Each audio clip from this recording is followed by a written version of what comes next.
Hey there, I'm Sheila, a 76-year-old woman with a story to tell. Before we dive into the story, I want to share a brief note. This tale touches on the topic of domestic abuse, but I won't delve into graphic details. I'm mindful of those who may have faced similar challenges, and I want to ensure a safe space for everyone. If you or someone you know has experienced this, remember that you're not alone and it's never too late to seek help. Once upon a time, I was a lawyer fighting for justice in courtrooms, but life took a turn and I retired at 55. I had always been a career woman, but after my retirement, things did not seem as bad because of my wonderful husband. I got really lonely after my husband passed away when I was 70. Now, let me introduce you to Tara, my amazing and resilient granddaughter, the muse of this post today. Her dad passed away when she was 17, and her mom, my daughter, went through a tough time. On Tara's 18th birthday, my daughter left her a note that said, "I have found someone else. I will not be coming back for you." And that's when Tara and I became inseparable. I took her under my roof and helped her deal with grief.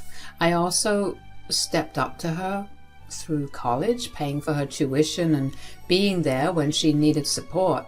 Tara is a smart cookie, especially in engineering. She landed her first job and I was the first person she shared the news with.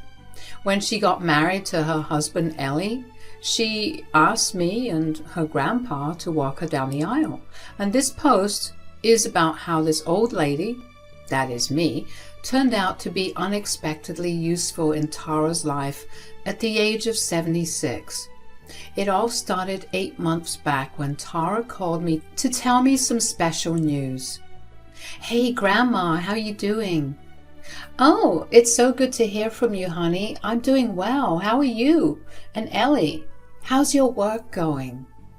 "Great, great, and great. Actually, Ellie and I were thinking of coming over to your house tonight." "Of course, I will make my special pecan pie that you love." "Good. And, Grandma, maybe clear away all your wine bottles?" "What do you mean? Why should I do that?" "Well, Grandma, you are 76. You get the idea." "Oh my God, are you saying that?" "Yes, Grandma, I'm pregnant. You are going to be a great grandma to a baby boy or girl very soon." "Oh, Tara, that is incredible news. I can't believe it. When did you find out?" "Just recently. Ellie and I are over the moon." "This is the best news, sweetheart. I can't wait to see you and Ellie tonight. We will celebrate this wonderful surprise together." The evening with Tara and Ellie was just perfect. We ate, laughed, and felt the love. Even Ellie, who always seemed a bit distant, opened up a bit. He was family after all. After they left, I could not help but feel excited about having a little one in the family soon, so I decided to send Tara some stuff to help her out during her pregnancy. I sent over homemade pies because, good food makes everything better. I also made sure that she got healthy snacks like fruits and nuts to keep her strong. And of course, I sent some cozy blankets and tiny baby clothes. Just a little something to show that we are all in this together. I wrote little notes with each package telling her how much I loved her and how excited I was about the baby. When Tara completed her first trimester, I decided to invite her and Ellie for dinner because it had been a long while since I had not seen her. The table was set and the aroma of a home-cooked meal filled the air. A short while later, an Uber pulled up in front of my house and I rushed to open the door, my heart fluttering with joy. To my surprise, Tara stepped out alone. "Tara, where is Ellie? You came alone?" "Well, how about we go in and I'll tell you, Grandma." We both stepped inside the living room and Tara took a seat. "Oh, it smells delicious in here." "It must be the peanut butter brownies. Oh, look, your bump has started to show. You look so beautiful and graceful, my darling." "Thanks, Grandma." So, what happened to Ellie? Well, there is a lot I need to tell you, Grandma. Firstly, I quit my job. Wow, that was a decision I never saw coming. I wanted this pregnancy to be a time to enjoy, and I want to be focused on only that. And then, when I thought about it, I would not be going back to work for a long time after the baby arrived. So getting off work for a while seemed like the right option. Yeah, you made the right decision. Motherhood is a beautiful thing, full of joys you don't want to miss out on. It's just that Ellie and I had a little fight about it. I was helping my mother-in-law, Tanya, pay her mortgage with my paycheck every month, and I told him I would not be able to do it anymore. Really? And he got mad at you for that? You know it's not fair. You were kind enough to help his mom in the first place, and now... Grandma, relax. Relax. We have little fights like this all the time, trust me. He can be a bit of a mama's boy sometimes, but we always make up. Are you sure you're going to be fine? Of course, Grandma, he loves me. I bet he's going to come home from work tomorrow with my favorite chocolates, begging for my forgiveness. Well, I hope so. But make sure he knows it's not right to be upset with you during this special time. Sweetheart, remember, a relationship is about understanding and compromise. I know, Grandma. I will talk to him about it. It's not that deep, I promise. But enough about that. Let's enjoy this delicious meal you made. Tara entered her 4th and 5th months of pregnancy and things started to change.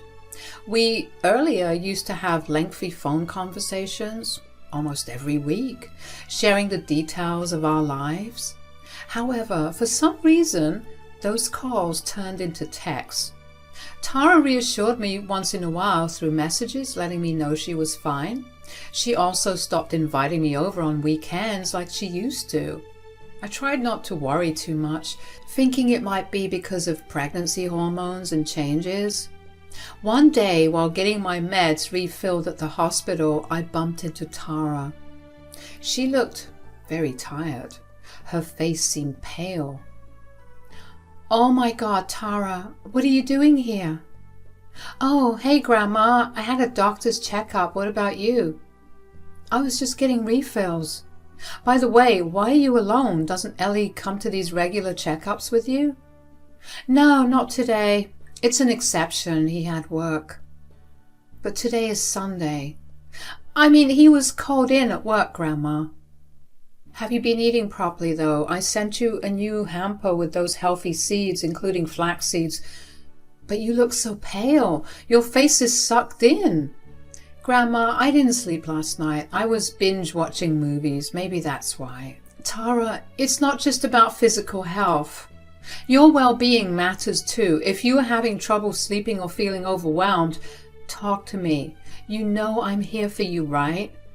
I know, but I don't want you to worry because I'm completely fine. Well, take care. Oh, don't worry, Grandma. I'm taking care. I'll see you soon. Everything was going well after the reassurance from Tara. However, a week later, just when I thought things had settled, another Uber pulled up at my door, and it was Tara again, and this time with a huge suitcase. Hey, Grandma, I'm sorry to show up so unexpectedly like this, but Ellie had to go on a working trip in the morning with no prior notice. It's all good. I'm glad to have you here. You know this is your second home, right? Yes, I do. I just did not want to be on my own and miss Ellie, so I thought I would rather come over here and spend some time with you. Ellie does not know how long it's going to take him, so I packed a big suitcase just in case. Ha, that even brings me more joy. I'll be able to spend time with you again, like in the old days, and we can have movie marathons. I was hoping you would say that. I have missed our movie nights. Well, you're always welcome here. Now, let us get that suitcase settled and we can catch up over a cup of tea. How about that? Sounds perfect, Grandma. Tara and I had a blast during her stay. It felt like the old days. But better, Without all the trauma, our mornings became a ritual. Tara doing a bit of yoga and me reading the newspaper. We enjoyed healthy meals, worked on little DIY projects for the upcoming baby's room, and had loads of fun. Tara started gaining her health back. Her once sucked-in cheeks were not as prominent anymore. It had been a week of joy and reconnection. One morning, as I headed to her room to give her the green smoothie we had adopted into our routine, I walked in on her video chatting with Ellie. "Hey there, Sheila. How's everything?" "Oh, hey, Ellie. How is your work trip treating you?" "Work trip? Oh, yeah, that. It's going really well. Can't wait to get back and see Tara." "That's sweet, honey." "Tara? Why don't you ditch the sweatshirt? It's scorching here. Why wear that in summer?" "Grandma, I'm just feeling cold. My body's going through some interesting changes during this time." "Tara, you better keep it on. We don't want you to catch a cold." "Sure thing. Well, hopefully we'll see each other soon." "Absolutely." "Bye, Ellie. Take care." "Bye, Sheila." 2 days had passed since Ellie's video call, and Tara and I were comfortably seated on the couch. I was completing a blanket I had started crocheting for the upcoming winters, and Tara was engrossed in a magazine. The atmosphere was peaceful until suddenly there was a loud banging on the door. It was a strange occurrence, especially when there was a perfectly functional doorbell. The banging sounded aggressive, and Tara and I exchanged concerned glances. Tara started to get up, but I quickly signaled her to sit down. I felt a protective instinct, wanting to shield her from any potential danger. I cautiously approached the door, and without opening it, I shouted, "Who is it?" "It's me, Tanya, Tara's mother-in-law. Please open the door." "Just a sec. I just got out of the shower." I then started whispering to Tara, "Why is your mother-in-law here?" "Please don't let her in, Grandma. She's going to hurt me." "Hurt you? What do you mean?" "Sheila, open the door. I know you're in there." "I'll explain later. Just please don't let her in." "She knows I'm home. I just can't refuse to open the door." "Grandma, please." "Go upstairs and sit in my bedroom. I will tell her you're not around." "All right." Tara ran upstairs and I went and opened the door. "Oh, Tanya, it's been so long. This is so unexpected. I thought you forgot about me." "Hey, Sheila, I'm not here to see you. Where is Tara?" "I'm afraid Tara's not around." "What do you mean? I know Tara's in here." "Whoever told you that has the wrong information. Where is Tara? You have got me all worried about her. Did you talk to your son about this?" "He's the one who told me she's here. Let me come in. I'll have a look around." "Well, I will not allow that. And by the way, you are on my property. If you continue to bother me like this, I can give a call to the cops. So I'm asking you very nicely, Tanya, please get off my property right now. I don't know what it is that my granddaughter has done to upset you, but this behavior is not acceptable at all." "Well, I'm leaving your property right now, but we will get even some other time, Sheila." Tanya walked off down the sidewalk, engrossed in her phone. 5 minutes later, an Uber arrived and she left. As soon as she was out of sight, I called for Tara and she came downstairs. The atmosphere was heavy with confusion. I could sense that Tara was hiding something from me, and it left me deeply worried. "Tara, there's a lot you need to share. What was that commotion about? I had no idea your mother-in-law could be so unpleasant. Does she treat you like this regularly?" "It's more complicated than it looks, Grandma." "Honey, talk to me. I am genuinely worried." "Well, Grandma, Tanya has not always been kind to me. Even when I was helping with her mortgage, she was never appreciative. Ellie said it was just her way and I should endure it, but when I quit my job and refused to pay her mortgage, things got worse. Not just her, but my sister-in-law Amy too. They would show up at our place almost every day when Ellie was away at work and make my life miserable." "Goodness, Tara, why didn't you tell me? Those ungrateful people, and what do you mean by make your life miserable? It started with ordering me around, forcing me to cook 5-course meals for them. If I did not comply, they'd badmouth me, saying, as a stay-at-home mom, I should follow their orders. But it escalated into abuse, both emotionally and physically. Unbelievable, honey. Look at these bruises on my arms. They'd throw things at me, or even pour hot water if I didn't do as they said. The day I came to your house, things got out of hand. That's why you never showed your arms in these sweatshirts. Out of hand? What happened? Ellie was at home all along. There was no work trip. Amy and Tanya came over, bad-mouthing me in front of Ellie. He stayed silent. When I stood up for myself, they got aggressive. Tanya pushed me and I ended up on the floor. I had to see a doctor before coming here to make sure everything was okay.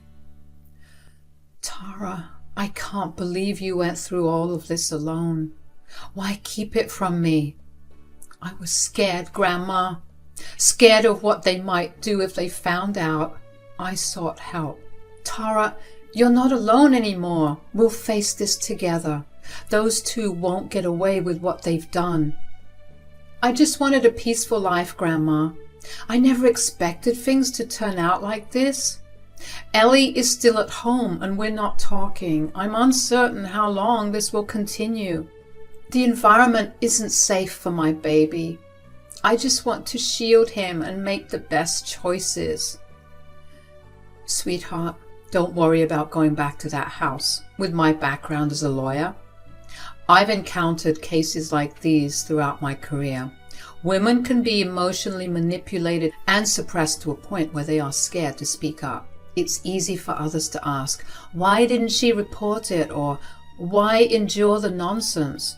But I understand your perspective. You and your little one deserve a safer and better life. I had a plan in mind to bring justice to Tara. We needed some sort of proof. I asked Tara to invite Ellie along with his mom to my house the next day. I wanted to create a situation where we could uncover the truth and gather evidence against the abuse Tara had been enduring. Tara, we need a plan to bring justice, and for that, we need proof. Tomorrow, invite Ellie and his mom to my house. But why would they willingly come here? Well, we need to give them some sort of bait. Tell them you asked me for money and you are willing to give it to them.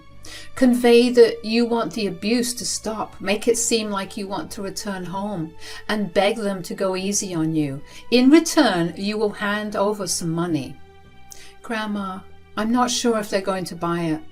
Trust me, Tara, I've dealt with people like these for most of my life.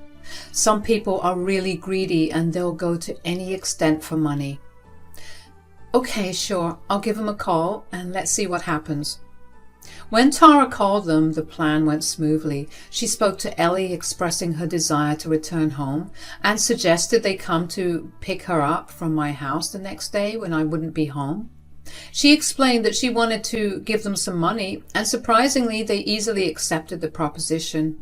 It seemed like they took the bait without questioning the motive, setting the stage for our plan to unfold. I was genuinely concerned about Tara. For all these months, she had been enduring so much, and I didn't know. I couldn't help her.